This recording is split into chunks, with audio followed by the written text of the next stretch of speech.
Hello, everybody. Scott Golden here with the Golden Opportunities Coaching and Pro Wrestling Logic YouTube channels. This is the history of the All Star Wrestling series from 1981. This is the um, May 23rd edition, hosted by Vince McMahon, Pat Patterson, including a re-airing of Bruno Sammartino and Nikita Volkov match from All Star Wrestling in 1974, also featuring Mil Mascaras Johnny Rodz match from 4/18/81 as well. Not necessarily sure why these two matches are used as filler. I assume it's just because there is very little to do, although I don't know that we would have seen the Bruno match, so that is a new ad from 1974. Think about that, uh, you know, 7 years before. Fred Blassie, the manager of record for Mr. Volkov, and Volkov, of course, more known to fans of the 80s run. Of course, he was here with Bruno. And, I mean, one thing I like about this is a much more strike based style, basic style, for lack of a better term. Some, basic go behinds and runs as we have um, uh, simplicities, um, and we certainly also have um, a guy like Volkov sending Sammartino into the buckle. Um, Bit of a brawl. Sammartino tries to get a roll up, doesn't get all he wants on the roll up, gets enough, but just barely to get the man off the.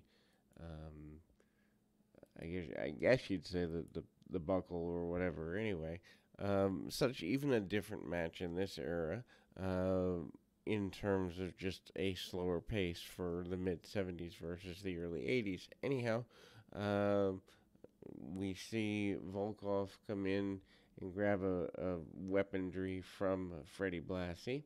Blassie is able to slide him some sort of gimmick that he uses in the hand. Punches Sammartino with it. Sammartino, I believe this is a match from Madison Square Garden. Attempted body slam, but does not get what he wants. Does Volkov? Volkov also managing to do as much as he can in terms of keeping the match pretty simplistic.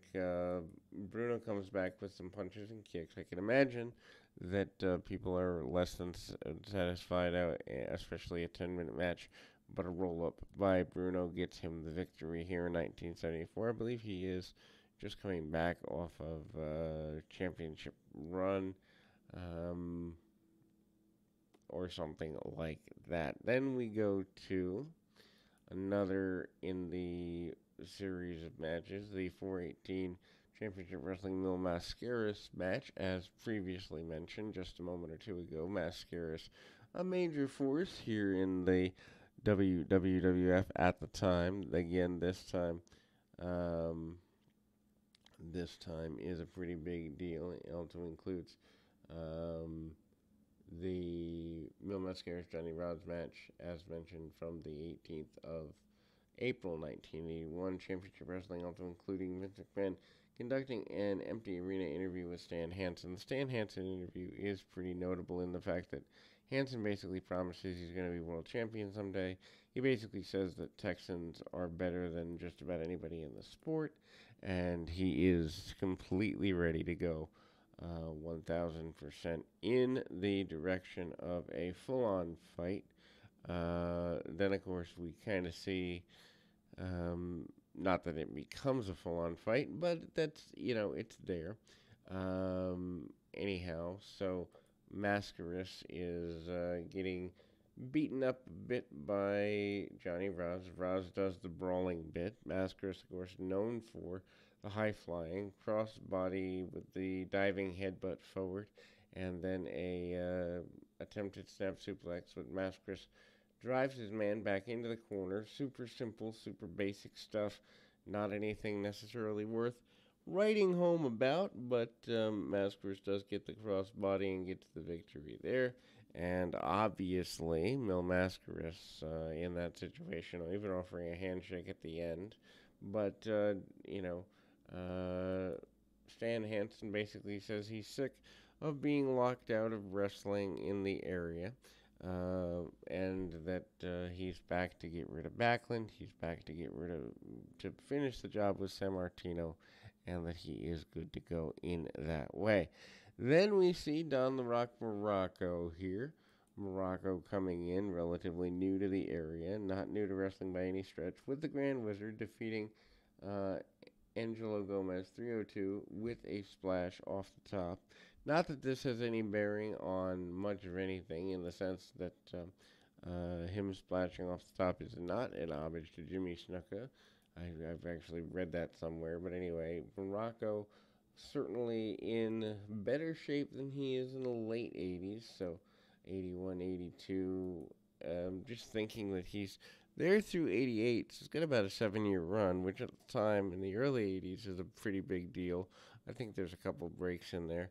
Also, a upside down tombstone, almost losing Gomez in that. Just a very floppy looking tombstone. But and then Morocco nails the spike along the way as well. Then we go into another in the series of matches. This time, we have a Carolina Kid and Farmer Jones defeating Sky Lolo and Kid Chocolate. 12:17 when the Colorado Kid Prince Chocolate sit down splash off the top rope. 12:17 is a long time, but these are little people here. So you can obviously imagine they're given kind of a, for lack of a better term, feature role. And I mean, this is your typical little person match.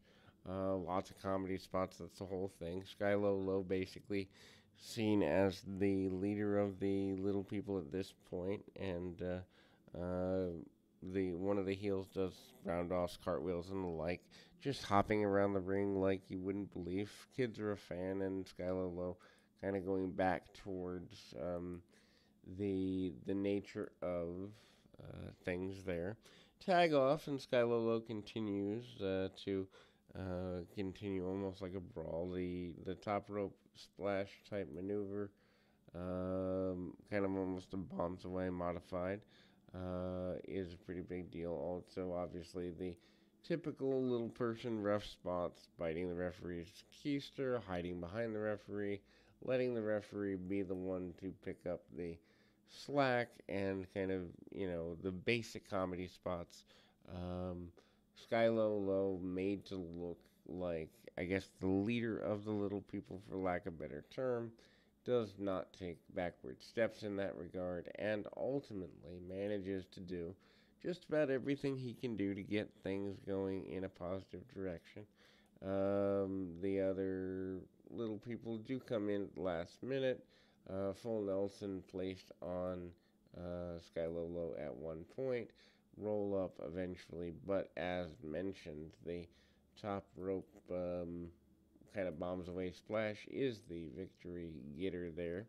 Then we see Killer Khan come back in.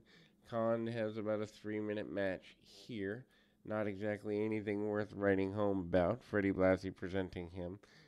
Presenting Jack Carlson, 251, knee drop from the top. Judo throws, hip tosses, and the basic stuff. Punch kick by Khan. Khan continues to look like $1,000,000 and protecting his interests there. And again, winning with the top rope knee drop. We'll be back with more right after this.